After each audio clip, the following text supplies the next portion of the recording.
Hello, my name's Tim Shoebridge. Welcome to this video. I'm in a different position in my studio today. Over the other side here, I've got my beautiful, lovely Moog ONE poly analog synthesizer. I've even got a rather tasty Moog Voyager XL above here, which is actually my pride and joy, if I have to say. This is my little Moog corner of my studio. I want to talk about this Moog ONE. I want to talk about a gnarly subject that we don't really want to talk about. We want to sort of like leave it hidden under the carpet, and that is oscillator compensation algorithm. I really want you to understand just a few things about it. If you are a Moog owner, or Moog ONE owner, sorry, or you're thinking of buying one, you should be aware of what this thing does, the algorithm does, and some limitations that are there if you use it. Because what I want to do in this video is actually be positive about it and give you some tips about how you can make your patches with the Moog ONE better as a result of understanding the issues that do exist in it relating to tuning and relating to oscillator compensation. So that is what's coming up in this video. I really do hope you enjoy it. Before we jump into the Moog ONE itself and into the oscillator compensation algorithm, there's a little topic that I want to cover first, just in case you're not familiar with it, and that topic is phase cancellation. Now, if you don't know what phase cancellation is, I'm going to run through with you now just a little sort of like a few diagrams and a little explanation just to tell you what phase cancellation is, because when we get on to the Moog ONE itself, it's going to be really helpful if you know what I'm talking about, what phase cancellation is. So that's what's coming up here. If you're happy with knowing what phase cancellation is, or you don't want me lecturing you because you know better, that's absolutely fine by me. Just skip over what I'm about to say, go on to the next section, or even if you want to, just go straight to the very end to my sort of like my tips section at the very end. But that is what's coming up next. I'm going to be talking about phase cancellation. What is it, basically, in the simplest terms that I can, because we're going to need to understand what it is when we get on to the issues that I have with oscillator compensation algorithm inside the Moog ONE. Okay, so what I want to show you here, and please excuse my spreadsheet because that was the quickest way for me to draw these little graphics for you. What I've got here is two waveforms at the top there, two triangle waves. They're both identical. And then the big graph at the bottom is the result of combining those two waveforms together. So if you imagine having two oscillators playing triangle waves, and the triangle waves are exactly the same, so they are exactly the same frequency, perfectly in tune, exactly the same amplitude, and we would combine them together in a mixer, then what we would get is that waveform at the bottom. So we start off with a perfect triangle wave, because when we add two exactly the same waveforms together, they reinforce each other. But what I'm going to show you is what happens when we change the phase of that second waveform. I'm going to go through a little sequence. You'll see the phase of that waveform changing on the right, and you'll see the effect on the resultant summed mixed waveform at the bottom.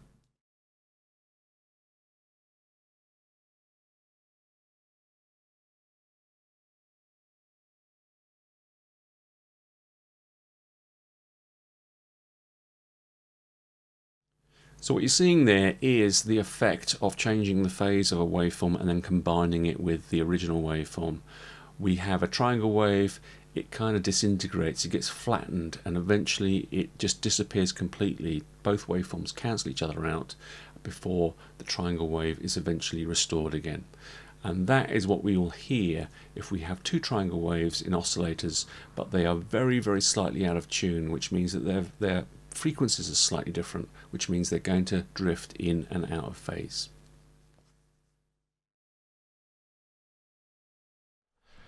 Right, so let's now turn our attention to this oscillator compensation algorithm that's in the Moog ONE, and let's talk about it and figure out how phase cancellation and this algorithm together are a bit of bad news, if I'm perfectly honest about it. So what I've got here is I've got an initialized patch. Well, that was my starting point. Then all I've done is I've changed oscillator number 1 to a triangle. I've added oscillator number 2 with a triangle wave, and as you'll see here, hopefully with these lights, I've got them both so we can listen to both of those oscillators. So it's enabled here. I've set the levels to be exactly the same in terms of into the mixer, so we're hearing them equally. Nothing else, haven't touched anything else, there's no effects on, there's no filtration whatsoever. That's all we've got here. The other thing I'm going to do is I'm going to press this button here. It's called mono. And what mono is basically doing is turning this into a monophonic synth rather than a polyphonic synth. Now the reason I'm doing that, and the only reason I'm doing that, is that I want to restrict which voices we end up listening to when I'm playing the keys. Because this is a 16 voice synth. And so every time you press a key, there's a kind of a round robin algorithm that chooses almost at random, but not at random, which voice to use. I want it to just use the same voice so that we've got some repeatability so that we can hear more clearly the results without having to wonder, well, what's going on there. Okay, so by having that light on there, we're going to only listen to the very first voice in the synth. So 2 oscillators enabled that we're listening to here, which means we're going to be listening to those same 2 oscillators the whole time for this particular test. So if I hold down a note,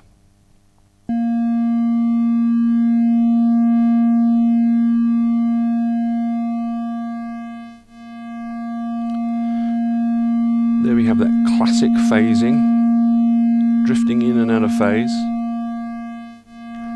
And at that little point, momentarily, when they're completely out of phase, we hear nothing. There's a little bit of silence and it drifts back in again. That's because these 2 oscillators are not, inside this instrument, they're not perfectly calibrated, they're not perfectly in tune. I don't have oscillator compensation switched on right now. I should have stressed that at the beginning. We're just listening to the natural state of these oscillators inside this synth. They are almost in tune, but not quite. And I'm actually, from the point of view of playing this synth for pads and big chords and that kind of thing, I quite like the fact that they are just very slightly out of tune, because that's kind of what, that's the kind of the vintage vibe. I like the fact that there's that little bit of unpredictability, that everything doesn't sound too sterile. I like it for certain things. Now, I think I am lucky because we're only listening to 2 of the oscillators in one of the voices there, and it's not too badly out of tune at all. Some of the other voices and some of the other oscillators, it's a little bit worse, but it's still got some character, and I like it for most applications.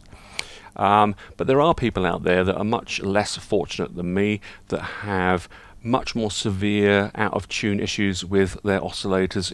Maybe it's affecting just one voice or more than one voice. Maybe it's affecting the lower registers as opposed to the higher registers.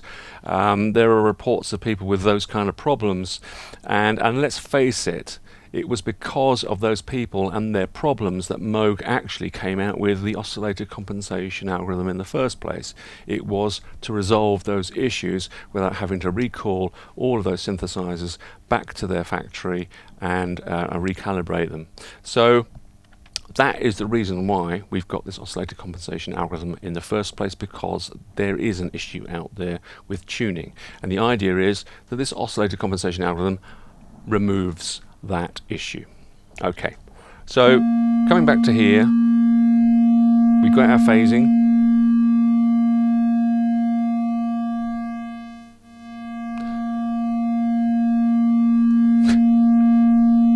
It's a bug.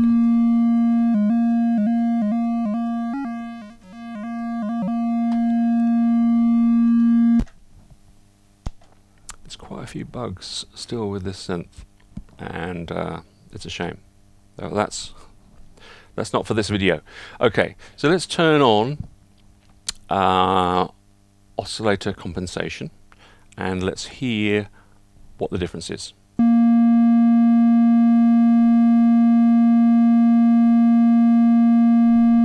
No phasing at all. Now if you hear and listen carefully, you'll hear it's warbling a bit, and I did go on about that in my previous video, and it's not specific to my synth. It'll be going on in your synths as well. Whether you pay attention to it or not is up to you. Whether you are happy with the warbling in your $7,000 or $8,000 synth is up to you. But I'm not going to talk about that in this video. This is not going to be a general pull apart this synth and say everything I don't like about it. We'll ignore the warbling. What's important here is we don't have the phasing issues anymore. It's gone. So what is going on with this compensation algorithm? I don't know exactly what's going on, but I've kind of surmised what's going on, a bit of guesswork, a bit of an educated guess, and using my ears and observing. I'll tell you what I believe is going on. So there is a calibration routine, and it runs when you first install the firmware that has this oscillator compensation in it, and I believe you can run it manually if you want to. Now this calibration routine takes up a long time, and that's because there are so many oscillators, physical oscillator circuits inside the synth. This is a 16-voice synth, 3 oscillators per voice. That's 48 oscillators inside here. So this calibration routine is basically going to take each of the oscillators in turn, and with each one it's going to go from the highest possible frequency all the way down to the lowest possible frequency. Now what I believe it's doing is it is giving a control voltage to the oscillator, expecting a certain frequency to be output from the oscillator. It's then analyzing and measuring what actual frequency the oscillator outputs, which may be perfect or it may be imperfect. And it's basically at every single frequency building up kind of a map, if you like, of how out of tune each oscillator is for any given frequency that you might ever ask it to play. That's what it's doing. And once it's finished that whole calibration routine, it's saving all that information inside its memory somewhere. Then, when you turn on oscillator compensation and you hold down a note, it knows which voice has been allocated to play that note. It knows which oscillators you have enabled that you want to play in that note. And it knows what pitches you want those oscillators to play. It might be the perfect pitch of that note I'm holding down, but it might be that there's some portamento going on, or some pitch bend going on, or some pitch modulation going on. So the pitch needs to be determined at runtime, is what we would say, right? In real time, as I'm playing, the pitch that I want the oscillator to play is calculated by this algorithm, and then it looks up that oscillator and that pitch in its great big database of all the frequencies and all the oscillators and how out of tune or in tune they are, and it figures out, he wants that pitch for that oscillator over there, that oscillator is out of tune by this much. Then what it does is it compensates for the amount of out of tuneness that the oscillator is in, and it does that by adjusting the control voltage going into the oscillator. That's the only way it can possibly do this, is by in real time adjusting the control voltage going into the oscillator so that the output is actually what you expect it or want it to be.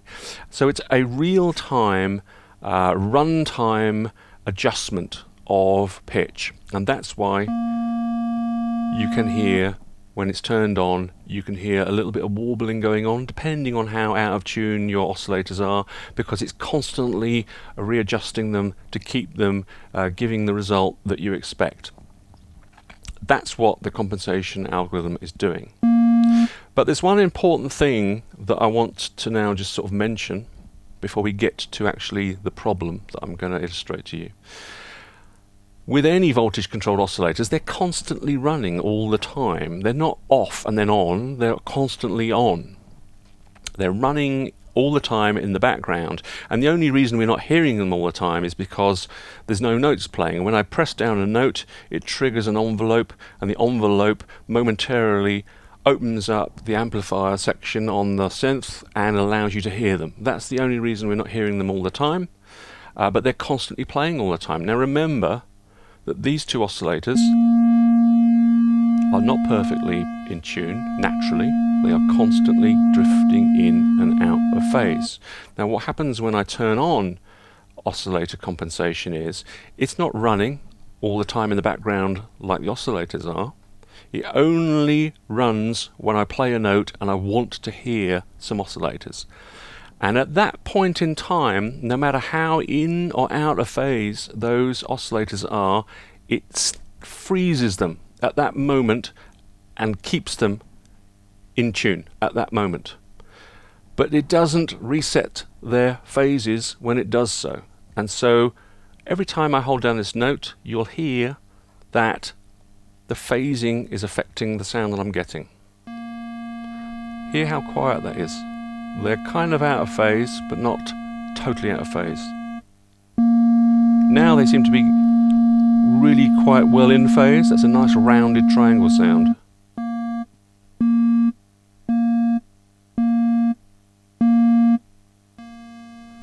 Almost silence. If I'm unlucky, I'll get complete silence.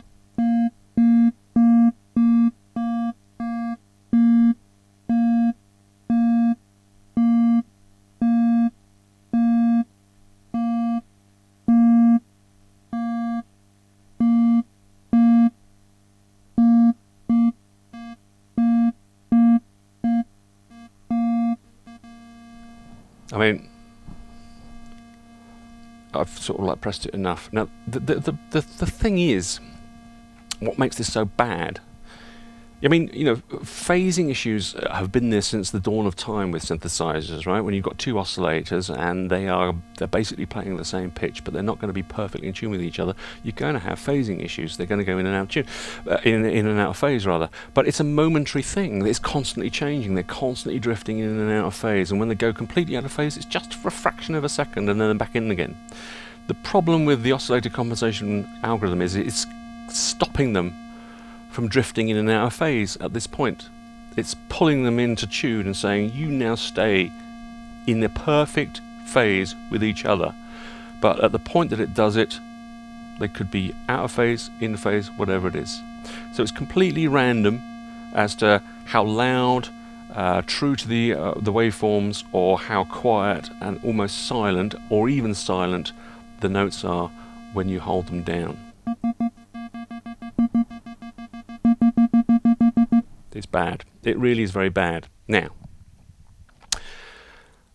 I'm kind of anticipating what people are going to say to me and respond to me when they watch this video, and I think probably the most obvious response from people who are going to defend this synthesizer is that they're going to say, well, Tim, you're just a bit of a pillock, aren't you? Because at the end of the day, you're using this synth as a monophonic synth. It's a polyphonic synth. It's the world's greatest polyphonic synth. If you want a monosynth, go get yourself a Moog Voyager, like I've got up here. Why are you using it as a monosynth? Well, I'm sure, well, first of all, I don't think that's a good argument, because why did Moog give me a mono button? Why did Moog allow me to configure the envelopes so that they are single trigger as opposed to multi-trigger, so they have a legato mode going on there? Because people do play leads and basses with their polysynths. They do it all the time, especially with polysynths that are bitimbral or multi-timbral, where they can split the keyboard. They can have a bass line going on here, or they can have chords here, they can play a lead here. Of course you're going to want to be able to create monophonic patches. I'm trying to think of any of my polysynths that I don't occasionally play monophonic leads and basses on, and I can't think of any. I do it all the time. So that's not a good argument to just avoid the issue by turning that off. But actually, whether I turn on mono or turn off mono and have a polysynth, the problem is still there, right? I might hold down 3 or 4 or 5 or 6 keys at a time, but each of those keys is still going to have the phase cancellation issues with oscillator compensation switched on. When I hold down, say, 6 notes to play a big fat chord, those notes will not all be playing with the same sound, the same body to the sound, the same volume. They will all be slightly in or out of phase, and if I'm unlucky, 2 or 3 of those notes will be very, very quiet, and if I'm very unlucky, maybe even 1 or 2 of those notes will be completely silent. And that is a real issue with oscillator compensation. It takes phase cancellation, which is something that we live with, but it's momentary, and it turns it into a massive issue because it freezes it in time. And that's the point I'm trying to get across. Whether it's monophonic or polyphonic, doesn't make any difference. The problem is still real. Okay, so let's move on to a little bit of positivity. Let's talk about ways that we can avoid this issue with phase cancellation and oscillator compensation. And I'm going to give you my top tips for sort of like circumventing the issue and trying to come up with some good sounding patches on your Moog One. First top tip, I know it sounds a bit silly and obvious, but it is actually don't use oscillator compensation unless you really have to. You know, my synth is not badly out of tune. I keep it off, the oscillator compensation off, especially when I'm playing polyphonically, pads and chords. I keep it off. I accept the sort of like the tuning differences that go on between my oscillators, and in fact I quite like it for those kinds of sounds. But there are times when I want perfect control over my oscillators and perfect control over their tuning. I mean, let's face it, Moog have given us beat frequency controls here to be able to perfectly detune our oscillators if we want to. Well, you can't possibly use these when actually the oscillators themselves are not in tune with each other. It just doesn't work. So there are going to be times when you want to turn oscillator compensation on, when you want complete perfect control over the tuning of your oscillators, like I would if I was using my Moog Voyager here. So there are going to be occasions when you want compensation switched on, and let's face it, you might be one of these unlucky people who has a badly out of tune Moog One and has no option but to have oscillator compensation switched on. So let's now talk about ways that you can avoid this issue here if you do have compensation switched on.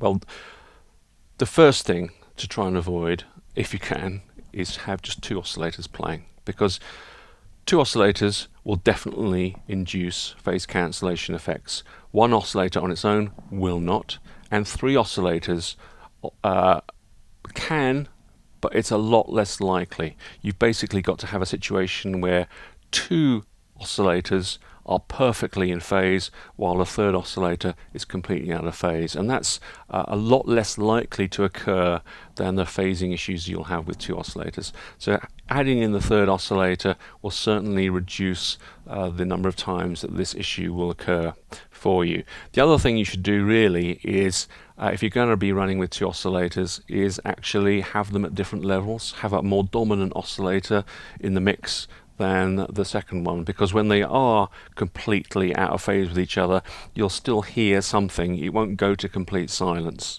But that actually is not really ideal either, but that's probably the best way to get around phase cancellation issues with any synth, actually, is to have them at different levels.